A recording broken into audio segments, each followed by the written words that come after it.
Assalamu alaikum wa rahmatullahi wa barakatuh.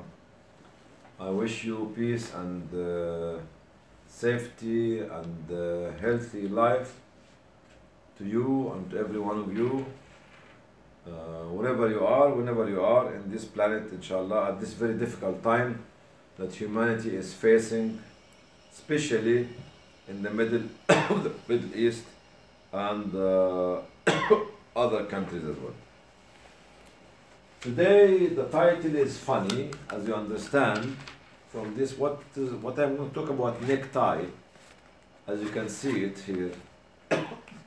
It happened because a week ago I was in Doha visiting some organization and some friends there, and I met with this gentleman, Mr. Muhammad Amin, who was working as in Qatar charity as economic empowerment manager there, and we're discussing the issue of economic empowerment. In this room were three of us. Muhammad Amin is from Mauritania, Sayyidi Abdurrabbi ibn Sahra from Morocco, and myself, originally from Egypt. It's very difficult when you sit down in a room having two individuals. One of them is from Mauritania, the land of the authentic Arabic spoken and written language, with its metaphor and its beauty and diversity. The second one is from Morocco, Abdurrabbi ibn Sahra, which is a country of philosophy. You know, the Andalusian style and the big culture of philosophy there, and Ibn Khaldun and others. So when you sit down among these two giants from these two countries, you have to feel that you are a dwarf. Then I looked at his tie, which you can see it here. Okay? And I liked it very much. And we called it, as Abdurrabbi said, from the necktie revelation. The discussion went on and on and on the basis of education. That's why some of you might say, what are we going to listen to today is education. And it went with all these points in front of us, given to me, inspired to me by Abdurrabbi, as well as Muhammad Amin. What happened to our education system? Yesterday I spoke about it in Arabic, especially for the Middle East, for Egypt and others. Today we're speaking about it in English to the people who are not Arabic speaking, particularly from the Indian subcontinent. And maybe the communities are living in the West as well. Why you are at the bottom of the list in our countries, okay, and globally. You find country X and Y and Z and whatever it is, it's at the bottom of the education system. Because we change our education system without proper planning. We used to have a proper education system based on khalawi, like in Africa, zawaya, like in Africa as well, madrasa, like in Indian subcontinent, katatib, like in Africa and Egypt and others, and all of a sudden, 100 to 200 years ago, we decided to change the system and get the civil system or the modern system and introduce the modern subject. Why I'm talking about the system, the good old days? I was in Libya, they were talking about 2 months ago, in December before Christmas, and they were discussing the impact of Zawiya on the lifestyle and on the education and on the culture and on the loyalty to the individual who is learning in the Zawiya to defend his or her own country while the colonialists were coming to attack such countries.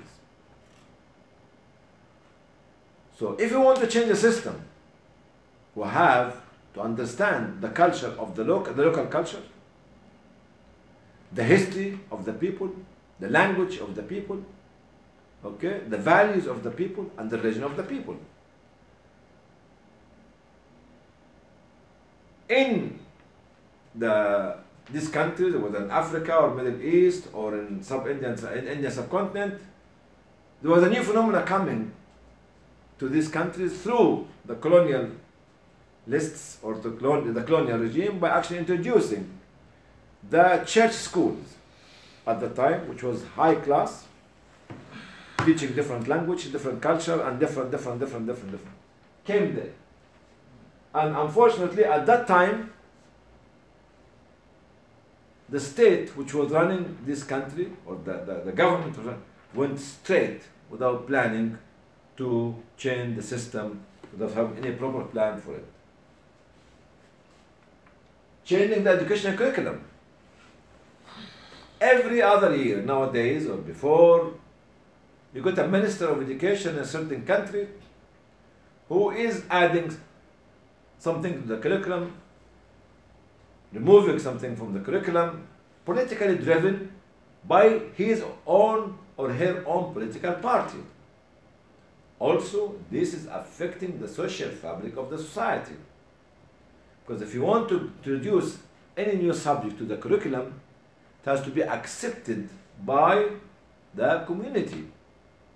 It has to be relevant to the culture of the community. It has not to be antagonizing the value of the local values of the community, and has not be hitting the pillars of the religion of such community. Changing the curriculum, okay, and even the methodology of teaching.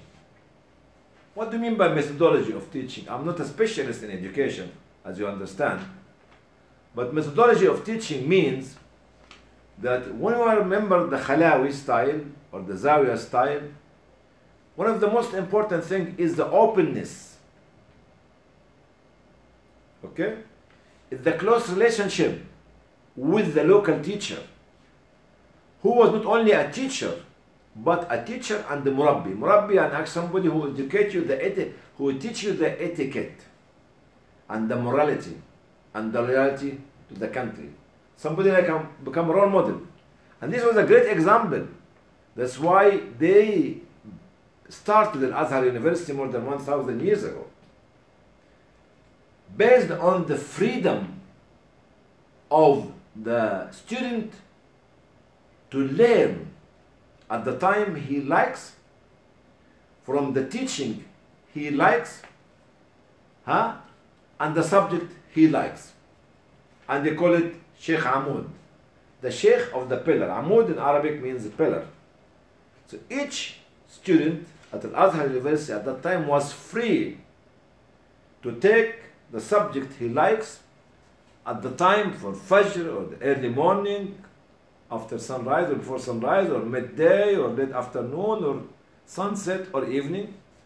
And he in front of him maybe about 20 or 30 specialists in different subjects, in Sharia, in Arabic language, in fiqh, in history, in literacy, in poetry, in usul, okay, in seerah, in hadith, and the others. So this kind of freedom given to the young man at Al-Azhar, young student at Al-Azhar at that time, gave him the wealth of knowledge and the diversity that he can learn from anybody and everybody. At the same time, this kind of free space or big space for the young student is to grasp the knowledge from those role models who are teachers or professors, or as we call them, Sheikh Amud. This is the methodology which was there in the madrasa, was there in the Zawiya, was there in Al-Azhar, was there actually in the Kuttab itself. Okay? So we keep changing things without knowing the outcome or the output of our change with a methodology or curriculum or system. Introducing different type of education, as I said, from this open space education, which I saw in Africa, still happening nowadays, under the tree. I saw it in Kashmir and Pakistan, still happening nowadays, because there's no facilities to build school rooms to these tight rooms, from the open space to the tight rooms. Okay? And this different education, when we put a system to separate class 1 from class 2, from class 3, from class 4, and so on, so on, so on, and we departmentalize all the children in a box to learn, sometimes with lack of communication with other children. And there was competition happening now between the modern education, which is introduced by the church schools who came to these countries hundreds of years ago, and the traditional education which come from Zawiya, Madrasa, Katatib, and Katatib and Khalawi, etc. So, once you make two state systems, you have two societies. You have different cultures. You have different methodology of thinking. You have different loyalty. You have different values. You have different values, which this is what's happening when you introduce things to a society which was there, so you start dividing the society with it. And this actually affects the acquisition, as I mentioned about the acquisition of knowledge, of education and knowledge, from actually the free thinking to go to the teacher they like, to lock them in a room and without having any imagination or innovation. Recently it happened in the Middle East, that dividing the school education into the scientific and the humanity subject, or science and the humanity subject. In the Indian subcontinent and in North Africa and in Africa, as I mentioned yesterday, people value more the doctors, medical doctors, dentists, engineers, to the people who study history, the people who study literature and literacy, or science of humanity science. Even the dream of the young girls who have been brainwashed by the media, I'd love to say what? Each girl would love to marry a doctor, or a dentist, or an engineer. Does not want to marry a teacher, or a lawyer, or what do you call it, poet. Okay? No. This is where started to deeply divide the community through the education, which divide the education system in two parts. Part is studying the science subjects, which go to the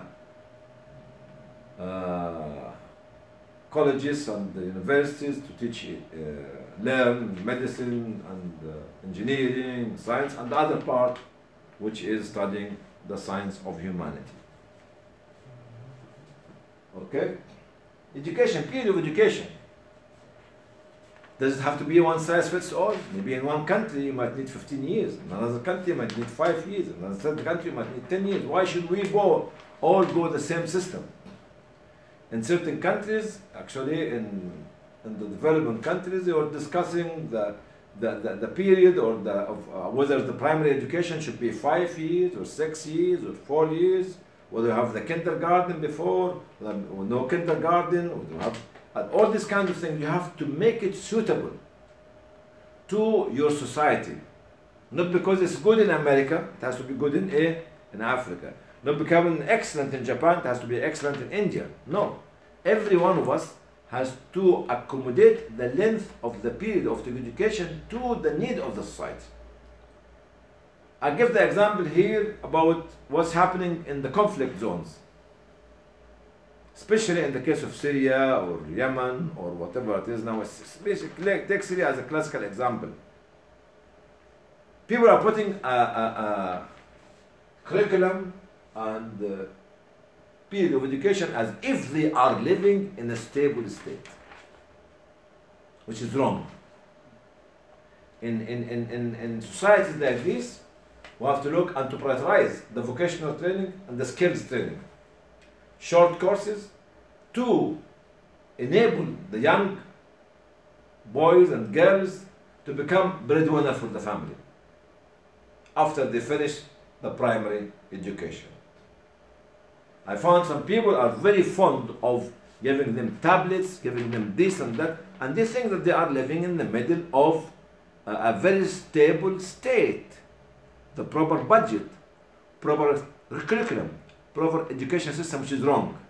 So we cannot have something called one size fits all for every country, even if all the countries are stable and safe and sound.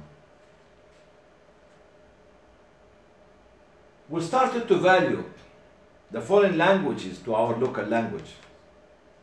The new subject which is being taught in different countries to our subjects, which we need it most. We might say, yes, we agree, but at the end of the day, what we need to say, does this fit our society? Are these subjects needed by our society? Or we are like blindfolded following another blind people? Don't give in and show your inferiority complex towards an advanced country which you have not seen it, who have not seen it when it was building its society inside from scratch. Whether in the case of America, when the immigrant went from Europe to America to start from scratch, they went the upheaval, very difficult to climb it to become America in 200 years plus. Or after the Second World War, or the First World War in Europe, when you found that the war destroyed total destruction of cities, towns, and countries, and they start from scratch again. Gradually, progressively, and steady.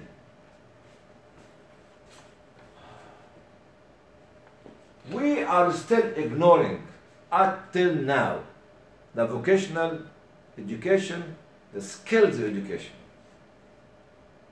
which is the basic of any economy.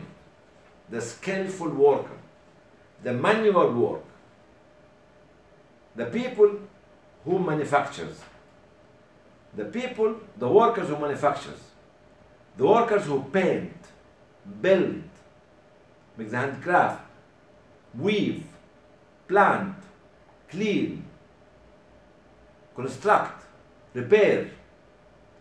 Even our, in this kind of vocational training which is here, ignoring it, girls don't want to get anybody who is not qualified, to marry anybody who is not qualified from university, does not have a PhD or master or whatever it is. If somebody has got high skilled profession and have good income, still some of the girls in some countries do not want to marry him because he is not qualified from university. And this is the inferiority complex to the education system. We ignored in our countries, okay, especially in these countries or developing or rising countries, the relationship between the market and the education system itself. We have to produce the skilled, educated individuals who the market needs them. What is the point of getting people who have got PhD, but I don't need PhD people? I don't need people with master. I need skillful people at this stage to rebuild Syria, to rebuild Yemen, to rebuild Libya, to rebuild any other country, Iraq and others, as well as even actually to expand the industry in India and China and others. It's not only people sitting on desk with a degree, it's people who are actually building the economy from bottom up and people that the market needs them as well. Plumbers, electrician, mechanics, technician, and so on, so on, so on, so on, so on.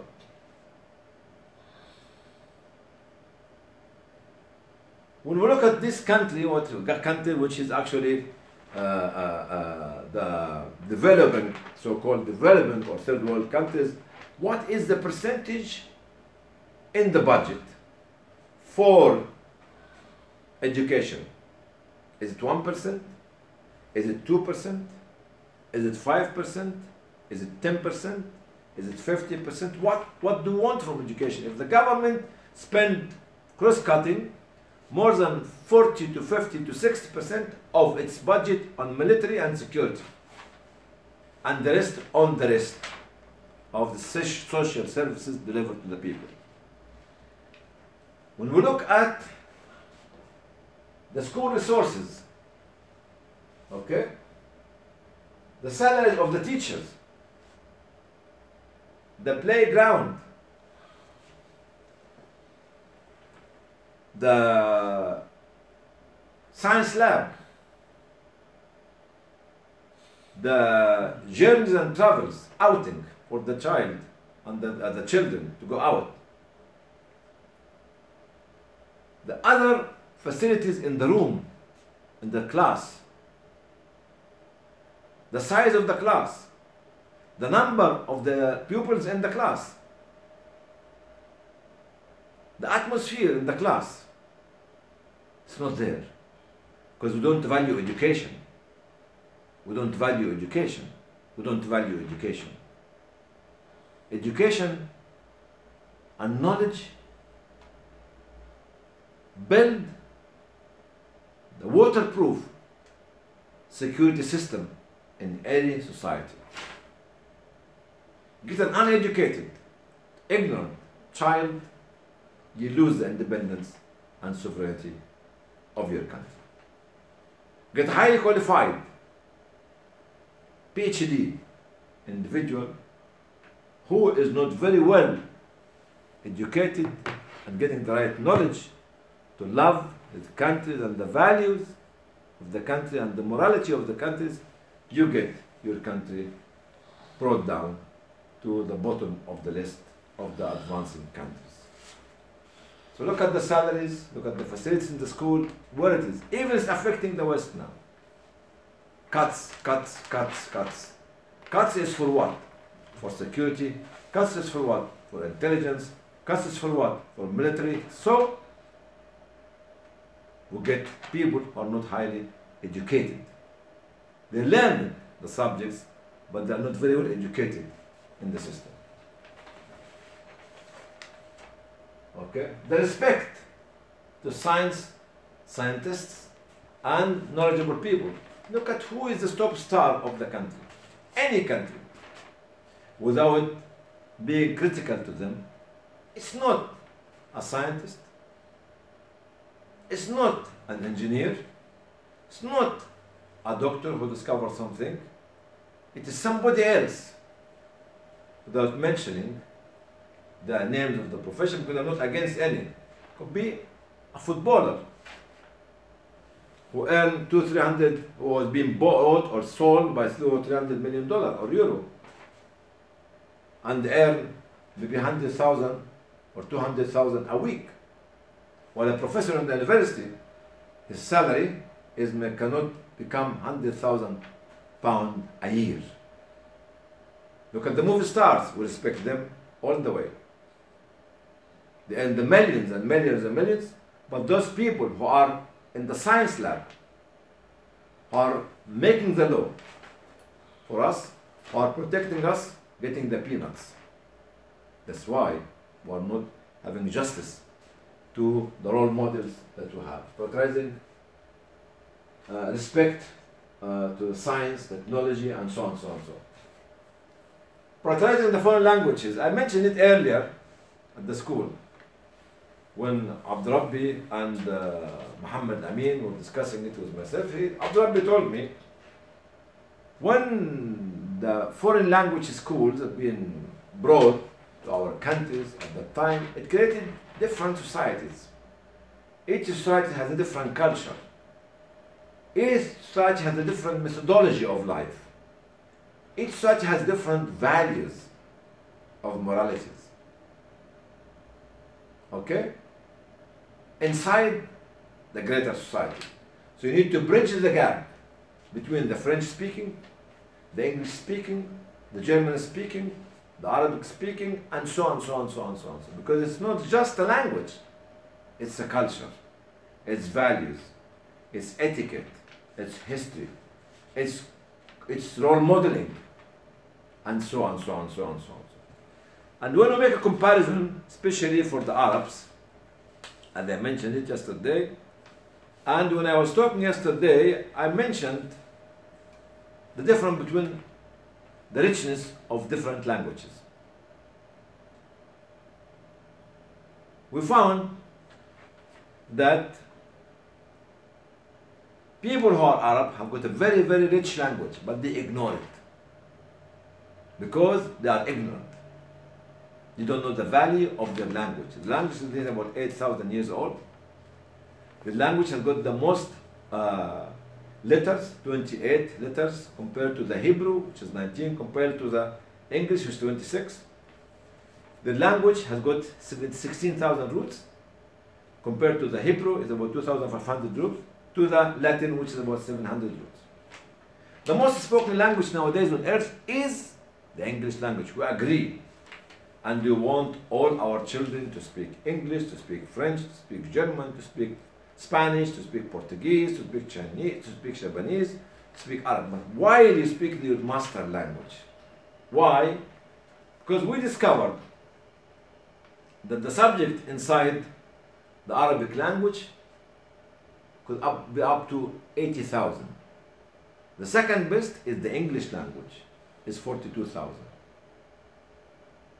Because the English language is made out of quite a few languages like Germanic, like Latin, like Celtic, like French. The creation of the English language as a language did not start 8,000 years ago. There are many, many discussions about different periods to collect the language and make it a proper language, for either from the 6th century or 7th century, but properly from 13th or 14th century. Somebody says 12, somebody says 13, somebody says 14. And to the protection or to the astonishment, I looked at 4 languages. Actually, to see the number of spoken words of these 4 languages.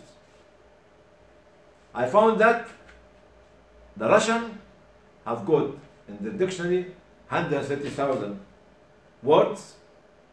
The French, which was the language, which is the language of the aristocrat, the top class, 150,000 words is the vocabulary. The English is 600,000 words. As I said before, because it's combination, you find this, the roots of the language goes to the French, goes to the Latin, go to Germanic, go to the Celtic, and so on, so on, so on, so on. And they keep developing it. But the Arabic language has 12.3 million words, because it has something called derivatives of every word. Like word X have got maybe 10 derivatives or more. And this is what we call it in Arabic: اسم الفاعل, اسم المفعول, صيغة المبالغة, الصفة المشبهة, اسم التفضيل, اسم الزمان, اسم المكان, اسم العالم. Because of this richness of this language. I'm not against learning any other language. Learn as much as you want. But see the richest language, stick to it, and learn other languages as well. Coming back to conclusion, we say, why we talk today about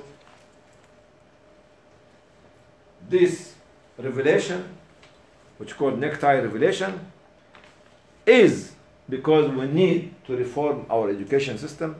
We need to reform our way of thinking. When we make a change, we have to make a plan. We need to know that the best investment is the investment in the human being.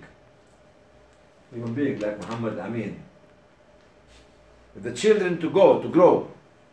We need to respect our values, our history, our language, our culture. We need not to feel that we are inferior to anybody else. We need, when we develop our education system, to get the subject that actually we learn to serve the community that we live in. We need to be what we are, to look to ourselves as what we are, not to look ourselves to find somebody else. No, this is not right. So come back to realize that we are different to others, but we can compete with others. We can be ahead of others when we understand the needs of our society, when we respect science and technology, when we respect our culture, our history, our language, our morality, when we invest in education, when we invest in the citizen himself or herself, not in bricks and walls and land and building. Some of those countries who invest in buildings have good consumer citizens, not producing citizens, not effective citizens, not pioneering citizens, not leading citizens. No matter how much they give them money and salaries and allowances every month or every week or every year to seduce their thinking and to slow their thinking. Assalamu alaikum wa rahmatullahi wa barakatuh.